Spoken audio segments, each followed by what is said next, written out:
Pleased to be joined now by ESPN NFL Draft insider and analyst Matt Miller, cranking out the content already. I mean, we're 3 months out, give or take, and he's cranking it out already on ESPN.com and everywhere else on all their live programming. So, Matt, thanks for giving us some time during what is, quote-unquote, your busy season. Saw your recent two-round mock. I want to begin overview-wise here, though, because I want to see if you're in concert with what the prevailing opinions seem to be right now concerning this class overall. And that is, number one, is it a little light on the elite blue chip talent and heavy on meat and potatoes between, like, say, picks 20 and 80?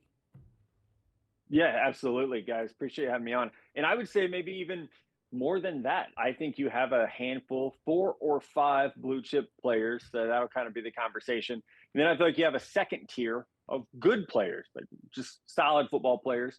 That might be picks 5 through 15, 6 through 15, somewhere in there. And then I think you get into that area that you're talking about where it might be picks 20 to 60 all have a very, very similar draft grade. So it is a good year to have needs on the defensive line. It's a good year to have needs at tight end, running back.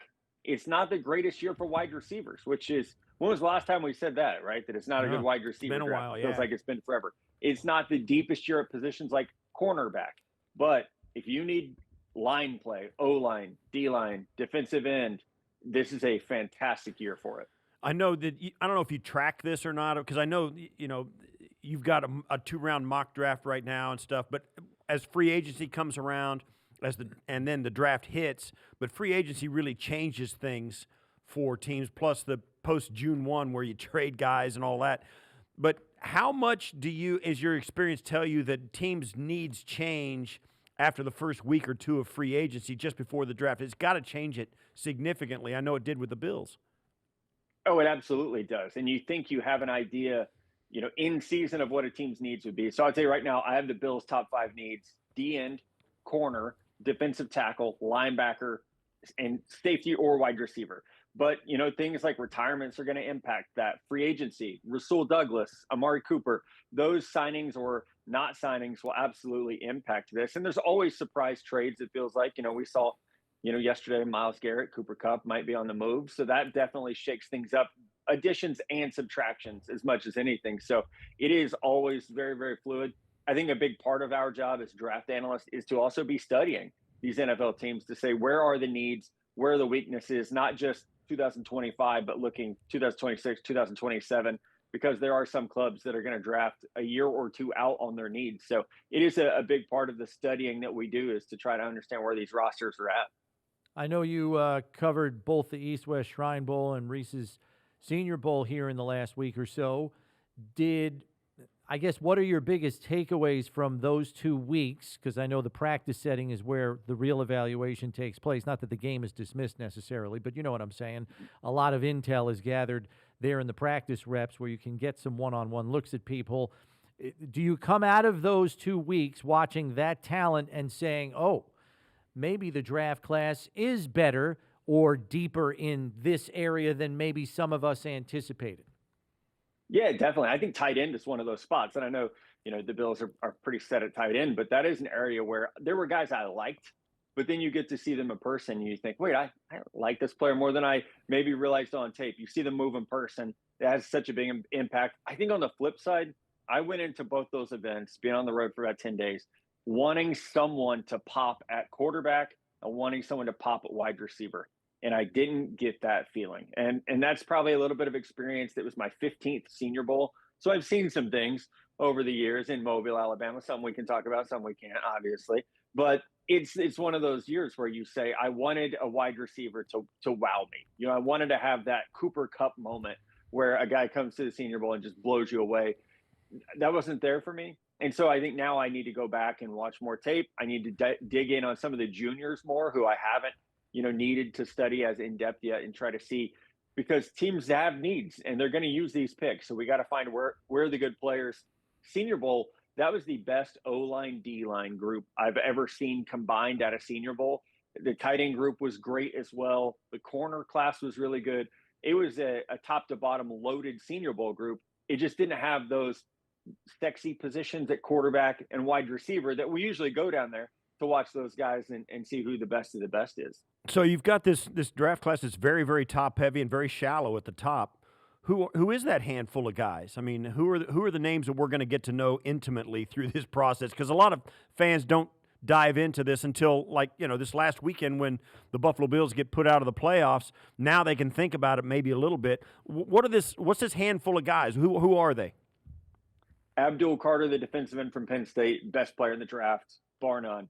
Travis Hunter from Colorado, he may be a wide receiver, he may be a corner, he may be a little of both, so he's up there as well. Mason Graham, the defensive tackle from Michigan, is an elite player in the trenches. He's a 3 technique, really, really good there.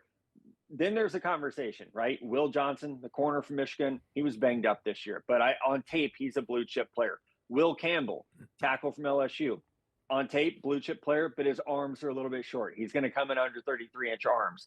Ashton Jonty, running back from Boise State, awesome football player, but he's a running back. So I think that's what we're looking at. 5 to 6 players at the top of this draft. After that, there is a little bit of a drop off to the next group of guys.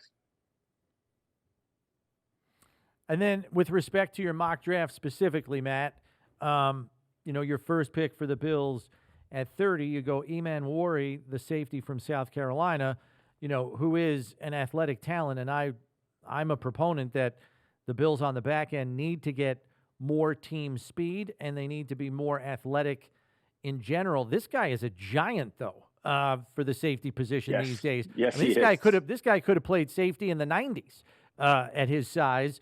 So he looks like a veritable giant at the position. My question to you is, how much of a hybrid role can he play, with respect to, maybe a little bit up closer to the line, maybe as a pseudo hybrid linebacker type in a nickel package? Yeah, he's Derwin James. So the hybrid ability is there. 6'3", 220 pounds, and he's every bit of that. He is rocked up, but he's fast. This isn't a situation of 6'3", 220, but he can't open his hips and run. He's going to run in the 4.3s or 4.4s. He is one of the freakiest athletes I saw all season long. So he can do a little bit of everything for you. He's comfortable playing up in the box. He's comfortable playing as a deep free safety. He's a matchup guy, and he was a true junior coming out of South Carolina. So he's still young. He's still developing, which is hard to believe. But I'll tell you, I put him to you guys in this mock draft, and I had a scout call me yesterday morning and say, he's never going to make it to Buffalo. And I was like, come on, let's give the Bills need a playmaker on the back end. Let's make this happen for them. But scouts from other teams do not want the Buffalo Bills to have a rangy playmaking safety who can also take away the run game for quarterbacks, because he is truly a 3-down difference maker. All right, so let me ask you then, what do you think is the highest he could go? And I'm guessing 30 is around the lowest. Bottom of round 1 is the floor. Where's the ceiling of how quick he could come off the board? I think the ceiling is 13 with Miami Dolphins. They've got 2 safeties who are going to be free agents, Holland especially. So we see teams sometimes say, hey, we created a hole. We couldn't sign this impact player. We'll fill it in the NFL draft.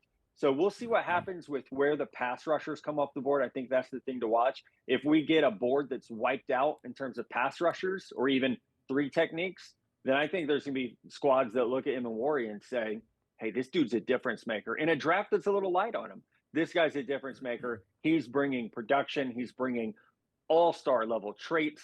Those are the types of guys that always go a little bit earlier than we anticipate. So give us an idea, too, about some of the other position needs you see for Buffalo and who might be available if Emmanwori's off the board. Yeah, I go back to defensive end. This is a really good defensive end class, and that's going to be the key is where does that board get wiped out? Like Abdul Carter is going to go early. Jalen Walker from Georgia, going to go early. Michael Williams from Georgia, also probably going to go in the top 15. Then there's a little bit of a gap to guys like Mike Green from Marshall, who just had an amazing Senior Bowl week.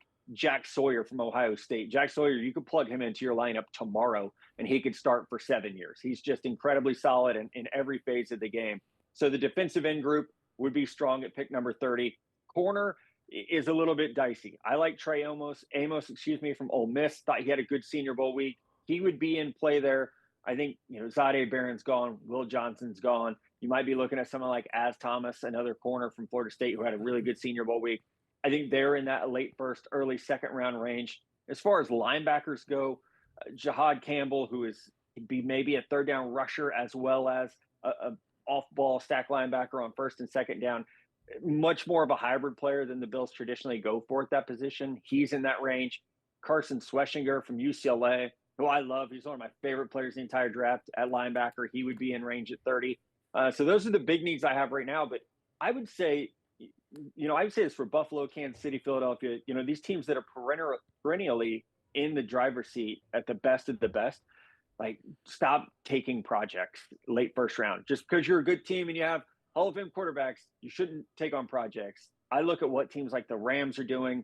Draft guys who are ready to come in and contribute, because you're this close to making a Super Bowl, to winning a Super Bowl. I think you got to go with high impact early players instead of, and we got Josh Allen. We can take time to develop these guys. I would be looking at players who were in Power 4 conferences, 3+ year starters, and can come in and play right away as rookies. All right. And we know the defensive tackle class is a good one, to your point.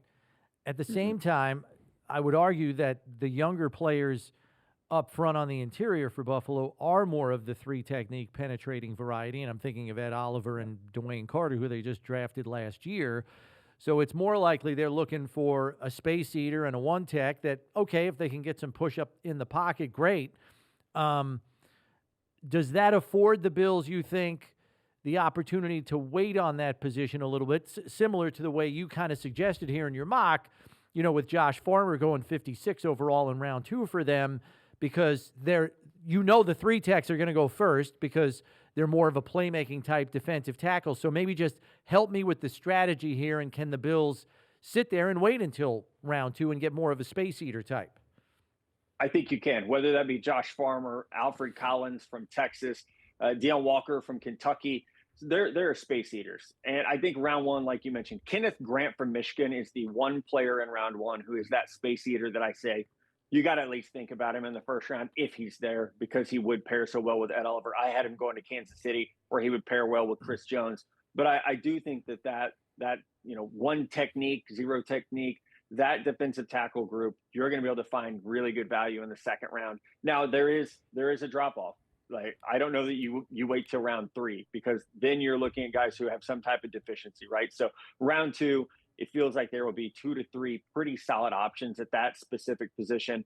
And then, if you stack the board this way, if you can get, defensive end or safety in round 1, then defensive tackle in round 2, then I think you leave yourself in pretty good shape to fill in some of the other, higher priority needs in rounds 3 through 7. I know there's a ton of time that's got to go by, and a lot of things are going to happen before the draft, but do you anticipate movement at the top of this draft by teams? So that's a great question, Steve. I think Tennessee would love to trade out of number 1 overall, despite what, the front office might say in press conferences. I think they would trade out.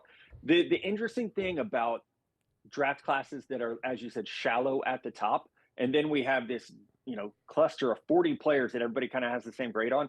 We traditionally don't see a lot of movement in those drafts because a team's board doesn't get wiped out as fast. So you might have 6 or 7 targets, but the team down the road has a completely different group of players. So I think traditionally we don't see as much movement. Now at the top, it could get crazy because it is a weak quarterback class. If you need a starting quarterback, if you're the Giants, the Raiders, whoever that might be, you have to go get one of 2, because there are 2 that are going to go early.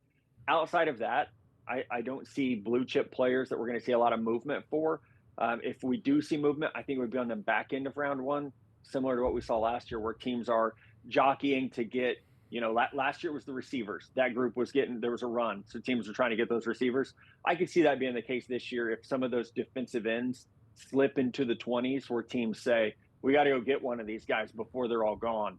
And that would create some trade value. All right, let me spin that defensive end class a different way here with, Myles Garrett asking for a trade from the Browns. Obviously, he's an appropriately labeled generational talent. And I know you're talking about teams in contention should be looking for instant impact. Are there enough instant impact defensive ends in this class to dissuade a team that's close to winning the whole dang thing away from parting with draft capital and other assets to land a Myles Garrett and instead go the way of the draft? let's assume for a second it can work under the salary cap, and I don't have the Bills salary cap memorized quite yet. Give me a couple more weeks and I'll get there. If it can work under the cap, I would be all about it, because pick number 30, I mean, that is a roll of the dice on if pick number 30 is going to be an impact or not. And you have no way of knowing who's going to be there. Like we just said, the defensive end group could be wiped out by pick 30 because of how good those players are this year and how many needs there are at, I would say, maybe the second most important position in all of football. So, yeah, if you can make it work money-wise, I would be all over Myles Garrett. To have the best defensive player in football with, Superman at quarterback, that's a pretty great way to do it on both sides. I know some Bills fans might be a little, jaded by the Von Miller move and maybe feeling like, oh, well, we've tried that before. Myles Garrett's 29 years old. He has been unstoppable. He's actually getting better. If you look at his last 3 seasons, he's actually begun to become, more efficient, more impactful. So if you can find a way to do it, I don't think it's going to be as expensive as the Twitter GMs want you to believe. I don't think you're getting 3 first-round picks for a 29-year-old pass rusher who's going to want a new contract. It's certainly going to be at least 1 first-round pick plus, whether that be an impact player or another pick. But it would certainly be fascinating. And if Brandon Beane calls and asks, I would say do it, because that would be an unstoppable duo on offense and defense. Yeah, so give us an idea of the way you understand it. What's the holdup? I mean, it's certainly got to be the economics on Cleveland's end of it, right? Yeah, I think so. It just, you also, I think if you're Cleveland, you don't want to admit defeat. You don't want to say we're this far from contending that our Hall of Fame player wants out. I think that's hard for an ownership group, for a front office to kind of signal, you're raising the white flag and saying, okay, we can't win. We got to let this guy go somewhere else. So, and then economically, for Cleveland, I think the dead cap situation, if they were to trade him, would be catastrophic, on top of the fact that they're also trying to deal with the Deshaun Watson contract situation as well. So it's just a case in point of how one bad move can have such a big domino effect for a roster. And it's why it's so important to get those things right when you're handing over $250 million guaranteed. Matt, thanks for the time. Appreciate it. I'm sure we'll catch up with you down the line here, maybe even out in Indy at the Combine like we did the past couple of years. Look forward to it. Thanks, Matt. Appreciate you guys. Thanks so much.